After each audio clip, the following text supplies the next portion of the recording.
우리가 금방 읽은 말씀을 가지고 부흥의 파도를 일으키는 성도라는 제목 가지고 함께 말씀을 나누고자 합니다. 우리가 잘 알고 있다시피 욥이 당하는 그런 고난을 보면서, 또한 요셉이 당하는 고난을 보면서 왜 우리는 그렇게 걱정이 되지 않을까요? 그 이유는 그들이 이미 잘 될 것을 알고 있기 때문입니다. 즉 결말을 알기 때문에 그렇게 걱정이 되지 않습니다. 우리가 TV를 볼 때 또 드라마가 어떻게 전개될 것인가, 또 가슴을 졸이기도 하고 또 울기도 하고 또 소름 끼쳐 하기도 합니다. 그러나 그 드라마를 재방송을 볼 때 처음 볼 때처럼 가슴이 졸인다거나 아니면 처음처럼 궁금해지지는 않습니다. 왜냐하면 결과에 대해 이미 우리는 다 알고 있기 때문입니다. 우리가 또한 느헤미야 1장을 읽을 때 그의 원한대로 원대한 비전이 그렇게 무모하게 느껴지지 않는 것은 바로 우리는 이미 느헤미야가 성벽을 완공한 것과 그래서 이스라엘을 안정시킨 것에 대하여 알고 있기 때문입니다. 만약 우리가 느헤미야가 한 일을 모른다면 갖가지 말을 할 것입니다. 그런데 우리는 이미 하나님께서 느헤미야를 통하여 이룬 일에 대하여 알기 때문에 이 느헤미야는 비전의 사람이라고 맨 처음부터 평가하는 것입니다. 하나님께서 이 느헤미야의 비전과 또한 요셉의 신앙의 승리를 우리에게 보여주셨습니다. 이것은 바로 하나님의 비전을 가진 사람들이 누리는 최후의 승리를 우리들에게 예고하고 하기 위함이었습니다. 하나님의 비전을 품고 또한 지금 다 보지 못해서 어렵고 힘들고 또한 괴로울 수 있지만 우리는 결국 최후에 어떻게 되겠습니까? 승리를 얻을 수가 있다라는 것입니다. 오늘 본문 12절 말씀을 보면 내 하나님께서 예루살렘을 위해 무엇을 할 것인지 내 마음에 주시는 것을 라고 느헤미야가 말을 하고 있습니다. 즉 느헤미야를 향하신 하나님의 일이 바로 비전이라는 것입니다. 저는 여러분들이 이루려고 하는 그 야망의 꿈꾸는 자들이 아니라 바로 하나님의 꿈을 마음에 품고 또 비전의 사람들이 되기를 축복을 합니다. 신앙인은 하나님께서 이루고자 하시는 분명한 뜻을 마음에 새기고 있어야 합니다. 느헤미야에게 있어서 하나님께 주시는 비전이란 바로 일어나 성벽을 재건하자라는 것입니다. 그는 성벽이 무너졌다라는 소식을 듣고 그의 죄와 또한 조상의 죄를 회개하며 또한 그 성벽을 짓게 해달라고 또한 기도를 해왔습니다. 여러분, 느헤미야를 보면 비전을 어떻게 분별할 수 있을까요? 그것은 바로 우리의 인생에 있어서 제일 큰 관심사가 우리의 비전인 것입니다. 즉 느헤미야는 하나님의 나라인 이 예루살렘이 가장 큰 관심사였습니다. 하나님의 성전과 관련된 곳이 가장 큰 관심사였다는 것입니다. 그래서 성벽이 쓰러진 것을 보고 이 느헤미야는 성벽을 일으켜야겠다라는 그런 결단을 하는 것입니다. 왜냐하면 가장 중요한 것이 무너졌기 때문입니다. 저와 여러분들의 최고의 관심사와 또 여러분들을 향한 하나님의 최고의 관심사가 서로 동일하기를 축복을 합니다. 바로 그래야 하나님과 우리와의 비전이 성립이 되는 것입니다. 우리가 최고로 여기는 것은 하나님께서 또한 쓰레기로 보실 때가 있습니다. 이것을 우리는 성령 안에서 분별해내고 또 하나님의 비전으로 우리의 관심을 이동할 수 있어야 한다라는 것입니다. 하나님의 비전을 가진 사람은 어떻습니까? 바로 기도하는 사람입니다. 느헤미야는 기도하는 사람이었습니다.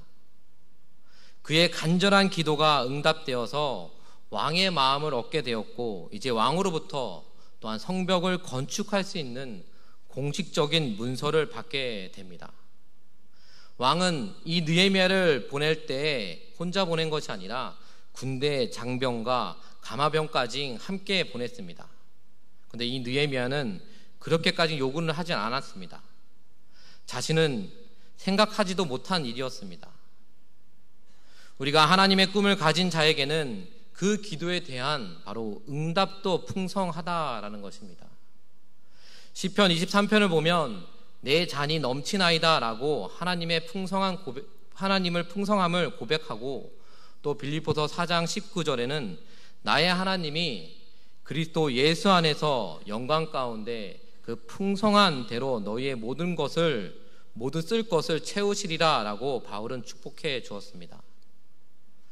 즉 저와 여러분들이 하나님의 나라를 위하기만 한다면 우리가 원하는 것보다, 우리가 또한 기도한 것보다 더 완벽하고 풍성하게 응답해 주십니다. 우리가 이 세상에 살아갈 때 바로 하나님을 의지하고 살면 반드시 넉넉히 이기고 우리의 잔이 채워져 넘쳐난다라는 것입니다. 느헤미야를 통해서 하나님의 나라와 또한 의를 구하는 우리의 기도가 어떻게 응답될 것인지를 하나님께서 보여주고 있습니다. 그러나 여기서 알아야 할 사실은 바로 하나님의 기도에 응답이 있다고 하더라도 그것이 우리의 인생의 끝이 아니라라는 것입니다. 하나님의 비전이 다 이루어진 것은 아니라는 말입니다. 즉 하나님께서 우리의 기도에 응답하신다는 것은 그것이 끝이 아니라 바로 하나님의 일을 하기 위해 새로운 시작입니다. 많은 사람들이 기도의 응답을 받으면 기도를 쉬고 또 교회를 쉬는 경향이 많습니다. 그런 사람들은 바로 영적인 사람이 아닙니다. 즉 종교적인 사람이라는 것입니다. 비전의 사람은 바로 기도의 응답을 받으며 더 하나님을 찾는 그런 기도의 자리로 나오게 된다라는 것입니다. 느헤미야가 충분한 기도의 응답을 받고 났을 때에 하나님께서 왜 그에게 기도 응답을 주셨는지 본격적으로 보여주기 시작합니다. 즉 하나님의 뜻을 이루지 못하도록 반대 세력과 또한 방해 세력이 기다리고 있습니다. 이 세력들 앞에서 하나님의 힘을 보여주시기 위해서 그에게 이렇게 확실한 기도의 응답을 주신 것입니다. 즉 좋은 일을 하고 또 위대한 비전을 가졌다고 해서 모든 사람들이 박수쳐 주지는 않습니다. 우리는 이것을 넘어서야 합니다. 또한 이것을 통과해야 합니다. 그래야 비전이 이루어진다라는 것입니다. 느헤미야가 불탄 성문과 파손된 성벽을 재건하려고 돌아왔다라는 이야기를 듣는 순간 사마리아 사람들은 자신들의 권리가 침해당하고 또 자기 지배권이 축소당할까봐 몹시 두려워했습니다. 그들은 예루살렘이 망해야 유익을 얻는 사람들이었습니다. 이미 그들은 에스라가 성전을 건축할 때 허위 사실을 유포하고 또한 건축을 방해해서 성전 건축을 멈추게 한 경력을 가지고 있습니다. 이때 느헤미야는 적대적인 사람들을 어떻게 대처하여 나갔는지 보겠습니다. 즉 성경 본문을 보면 몇 가지 사실을 우리가 발견할 수가 있습니다. 즉 이 말씀을 접한 느헤미야는 바로 기도의 사람이었습니다. 우리는 느헤미야를 통해서 바로 인생에 있어서 본의 아니게 오해를 받고 또한 모함을 당하고 상처를 받을 때 우리를 대적하는 사람들을 이겨나가는 원리를 배우게 됩니다. 즉 자기를 반대하는 사람들이나 또는 불편하게 하는 사람들과 싸우거나 아니면 그들을 자극하지는 않았습니다. 즉 느헤미야는 예루살렘에 도착해서 먼저 3일 동안 가만히 있었습니다. 이것은 매우 지혜로운 처신이었습니다. 먼저 정보를 수집하고 또한 상황을 파악하기 전에는 행동을 하지 않았던 것입니다. 그러면 그는 3일 동안 무엇을 했을까요? 아마도 어떻게 하면 이 위기를 잘 넘길 수 있을까 고민하며 기도와 묵상과 금식을 했을 것입니다. 그러던 중에 느헤미야는 이 3일이 지난 밤중에 몇 사람을 데리고 또한 순찰을 나가야겠다라고 생각을 했습니다. 이때 그는 자신의 생각에 대해 어느 누구에게도 또한 말하지 않고 침묵을 했습니다. 사람들에게 설명도 하지 않고 또 중무장도 하지 않고 화려한 행차도 하지 않았습니다. 또 낮에 순찰한 것도 아니고 바로 캄캄한 밤에 몇 사람을 데리고 예루살렘 성벽을 순찰을 했습니다. 여기서 우리는 느헤미야의 기도와 침묵을 배워야 합니다. 하나님께만 말하고 사람들에게는 하나님의 응답이 있기 전에는 말하지 않는 그런 기도와 침묵을 배워야 합니다. 우리는 대부분 말을 함부로 해서 화를 부를 때가 참 많습니다. 또한 가장된 말이나 거짓말, 또 불필요한 말을 해서 이를 그르치기도 합니다. 여러분들과 가까이 대하는 사람들이 하나님을 가까이 대하지 않고 사람을 가까이 대하는 사람들을 분명히 비전이 없는 사람입니다. 정말 하나님의 비전을 가슴에 품은 사람은 하나님께 기도하는 바로 사람들입니다. 비전 없는 사람을 가까이 대면하면 그 사람하고 같이 망하게 됩니다. 느헤미야는 자기가 순찰하는 것을 동료들이나 행정관들에게 말하지 않았습니다. 또한 그 느헤미야는 한밤중에 직접 순찰을 나갔습니다. 그 성벽의 길이는 약 2에서 3, 4km 정도 되는 굉장한 크기였고 또 파괴의 정도는 아주 심각했습니다. 즉 성벽을 쌓았던 돌들은 무너지고 또 굴러서 골짜기로 다 내려가 있었습니다. 즉 비전의 사람은 현실을 모른 채 하지는 않습니다. 현실을 정확하게 깨뚫고 파악하는 사람입니다. 지금 예루살렘과 그가 건설하고자 하는 성벽은 딱 절망하기 좋은 현실이었습니다. 이 정도일 줄은 몰랐는데 아무리 애써도 안 되는 그런 절망이 그들을 에워싸고 있었던 것입니다. 즉 다시 해본들 무슨 소용이 있냐는 그런 절망은 정말 무서운 것입니다. 그날 밤 느헤미야는 순찰을 하면서 이러한 비참한 모습을 눈으로 직접 보게 됩니다. 오늘 말씀 13절과 15절 말씀에 제가 다시 한번 읽어드리겠습니다. 그날 밤에 골짜기 문으로 나가서 용정으로 본문에 이르는 동안에 보니 예루살렘 성벽이 다 무너졌고 성문은 불탔더라. 앞으로 나아가 샘문과 왕의 무새에 이르러서는 탄 짐승이 지나갈 곳이 없는지라. 그 밤에 시내를 따라 올라가서 성벽을 살펴본 후에 골짜기 문으로 들어와 돌아왔으나 입니다. 즉 느헤미야는 골짜기로 내려갔습니다. 성벽은 다 무너졌고 성문은 불타 있는 모습 그대로 있습니다. 이것은 하나 온전한 것이 없고 절망 중에 절망을 하기에 딱 좋은 조건들이었습니다. 그러나 비전의 사람은 현실은 명확하게 파악하지만 그것을 절망하기 위한 현실이 아니라 바로 하나님의 도우심을 구하기 위한 현실을 파악하는 것입니다.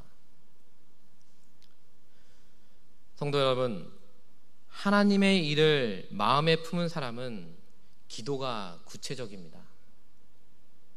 그리고 절망적인 상황이면 그것은 하나님께서 해야 할 일이 더 많다라는 것을 바라볼 수 있는 그런 사람들입니다.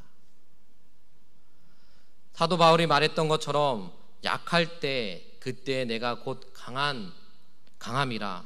절망은 하나님의 일하심을 더욱 선명하게 보여주는 또 하나의 조건일 뿐입니다. 즉 느헤미야는 이제 현실을 명확하게 판단한 후에 하나님의 일을 선포를 합니다. 즉 성문을 순찰하고 난 느헤미야는 다음 날 사람들을 모아놓고 이야기를 합니다. 17절과 18절을 읽겠습니다. 제가 읽겠습니다. 후에 그들에게 이르기를 우리가 당한 고난은 너희도 보고 있는 바라. 예루살렘이 항폐하고 성문이 불탔으니 자 예루살렘 성을 건축하여 다시 수치를 당하지 말자 하고입니다. 느헤미야는 자신의 비전을 시작하기 전에 이 일에 참여할 사람들을 먼저 모아 이야기를 시작합니다. 이처럼 느헤미야는 일하기 전에 사람들에게 동기부여를 해 주었습니다. 즉 무슨 일이든 밀어붙이기만 하면 안 됩니다. 즉 시간이 걸리더라도 설득과 동기부여가 필요합니다. 즉 느헤미야는 백성들에게 이 일은 바로 하나님이 허락하신 일임을 강조했습니다. 하나님의 의로운 손길이 함께하고 또 왕도 허락한 일이라고 말을 하니 이스라엘 백성들은 더 이상 주저할 이유가 없었습니다. 즉 그들은 대답했습니다. 우리가 무너진 성벽과 불탄 성문을 재건합시다. 사람들은 함성을 지르고 동의하기 시작했습니다. 느헤미야는 이 두 가지 이유를 대며 이 일에 대한 확신을 했습니다.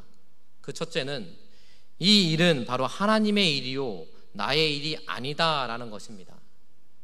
즉 하나님이 시키는 일이요 하나님이 원하시는 일이기 때문에 반드시 이루어질 것이라고 말을 합니다.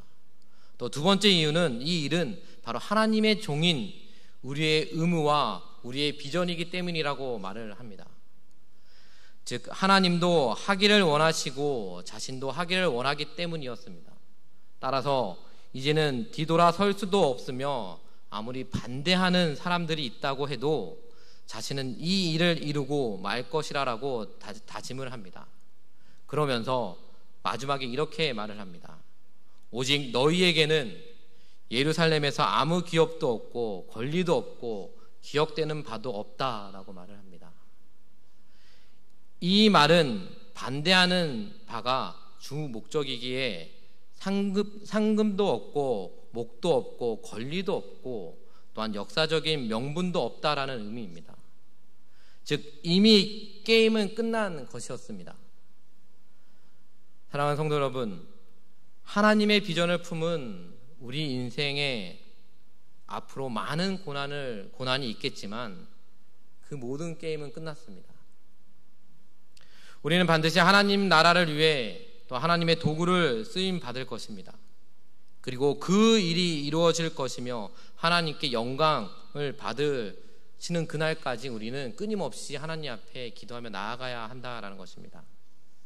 우리가 잘 알고 있듯이 하박국이 살던 시대에 유다 땅은 부정과 부패를 가득했습니다. 그는 하나님께 항의를 했습니다. 하나님, 왜 이 악한 세상을 심판하지 않으십니까?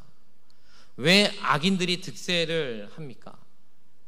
그는 하나님께 계속 질문하던 중 엄청난 한상을 목격하게 됩니다. 하박국 2장 14절 말씀처럼 대저 물이 바다를 덮은 같이 여호와의 영광을 인정하는 것이 세상에 가득하리라 라고입니다. 그는 하나님의 음성을 들으면서 바로 온 세계에 가득한 하나님의 위대하심을 보았습니다. 아주 구체적이고 생생한 한상이었습니다. 바다와 강과 모든 것이 흩으시고 악한 세력을 무찌르시는 장면도 목격했습니다. 즉 하나님의 승리, 하나님의 영광을 본 것이었습니다. 이 놀라운 경험을 한 후에 하박국은 이렇게 고백을 합니다. 하박국 3장 16절 말씀처럼 내가 들었으므로 내 창자가 흔들렸고 그 목소리로 인하여 내 입술이 떨렸도다 라는 것입니다. 분노하여 하나님께 항의하던 그의 소리는 중보 기도로 바뀝니다. 번민은 또한 찬양으로 바뀌었습니다. 사랑하는 성도 여러분, 바로 하나님의 비전을 듣고 하나님의 일을 우리 마음속에 품는 것은 우리의 창자가 흔들리는 기가 막힌 일입니다. 즉 절대로 포기할 수 없는 일이 바로 하나님의 꿈이요 하나님의 비전인 것입니다. 저는 여러분들이 생활하는 그 자리에서 바로 하나님의 나라를 세워나가는 원대한 그런 비전과 하나님의 마음을 가슴에 품어 그 일로 인하여 바로 여러분들의 창자가 흔들리는 위력적인 경험들이 일어나기를 축복합니다. 즉 우리는 느헤미야의 비전은 무모해 보이지만 걱정되지는 않았습니다. 왜냐하면 그 무모해 보이는 하나님의 비전은 바로 성취되었기 때문입니다. 여러분들이 만일 하나님의 비전을 품었다면 그 일은 바로 느헤미야처럼 반드시 이루어질 것입니다. 비전이 없으신가요? 그렇다면 하나님께 기도하시기를 바랍니다. 하나님의 꿈을 꾸고 그래서 부흥의 파도를 일으키는 느헤미야와 같은 여러분들이 되시기를 축복합니다.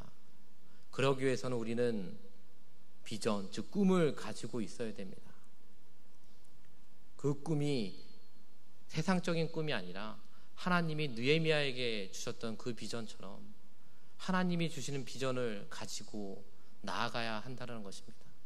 바로 그랬을 때 우리는 다시 한번 우리 교회뿐만 아니라 우리의 가정과 우리의 삶이 하나님의 주시는 그 축복의 은혜를 누리며 또한 부흥의 불길이 다시 타오르는 그런 경험을 해 나아갈 것입니다. 우리가 그 믿음을 가지고 승리하며 나아가는 여러분들이 됐으면 좋겠습니다. 또 그런 믿음을 가지고 내가 어디에 있든 간에 어디에서 무엇을 하든 간에 그 믿음을 통해서 다시 한번 하나님이 원하시는 그 부흥의 불길이 타올랐으면 좋겠습니다. 그래서 우리가 느헤미야가 하나님을 통해서 비전을 가지고 나아가고 또한 그 기도를 통해서 그 기도의 응답의 역사가 이루어진 것처럼 하나님이 주시는 그 비전을 가지고 여러분들이 기도하며 나아갈 때 그 기도의 응답을 통해서 다시 한번 하나님 앞에 감사가 넘쳐나는 삶을 살아가는 여러분들 되시기를 주님의 이름으로 축원드립니다. 우리 찬양을 부르시고 말씀 기억하시면서 우리 기도하겠습니다. 우리 박수 치면서 함께 찬양하도록 하겠습니다. 우리 박수 치면서 함께 찬양하겠습니다. 불길 같은 주성령, 불길 같은 주성령 간구하는 우리에게 지금 강림하셔서 영광 보여주소서. 성령이여 임하사 우리 영의 소원을 만족하게 하소서. 기다리는 우리에게 불러 충만하게 하소서. 구속하신 주께서 약속하신 성령을 믿고 간구하오니 지금 내려주소서. 성령이여 임하사 우리 영의 소원을 만족하게 하소서. 기다리는 우리에게 불러 충만하게 하소서. 우리가 이 시간 기도하며 나아가겠습니다. 하나님께서 느헤미야에게 또 비전을 부어주셨고 또 그 느헤미야는 그 비전을 향해 또 하나님께 기도하며 나아갔습니다. 하나님께서 또한 그 느헤미야의 기도를 통해서 또 그 기도에 응답받고 다시 한번 성벽이 건축되는 모습을 우리가 보게 되었습니다. 하나님, 우리에게도 분명히 하나님께서 우리에게 비전을 부어주셨고 또 그것을 우리가 기도하며 나아갑니다. 그러나 우리가 그 비전을 가지고 기도하며 나아갈 때 우리의 기도가 더디게 늘어진다고 그 비전을 포기하며 나아갈 때가 너무 많습니다. 하나님, 그런 내 모습을 다시 한번 용서해 주시고 우리가 느헤미야가 그 성벽을 건축한 것처럼 우리의 비전을 다시 한번 꿈꿀 수 있게 해주시고, 또 그 비전을 가지고 날마다 하나님 앞에 기도하며 나아가는 삶을 살아가게 해주셔서 늘 감사가 넘쳐나는 삶을 살아가게 해달라고 우리 주여 세 번 우리 함께 기도하겠습니다. 주여.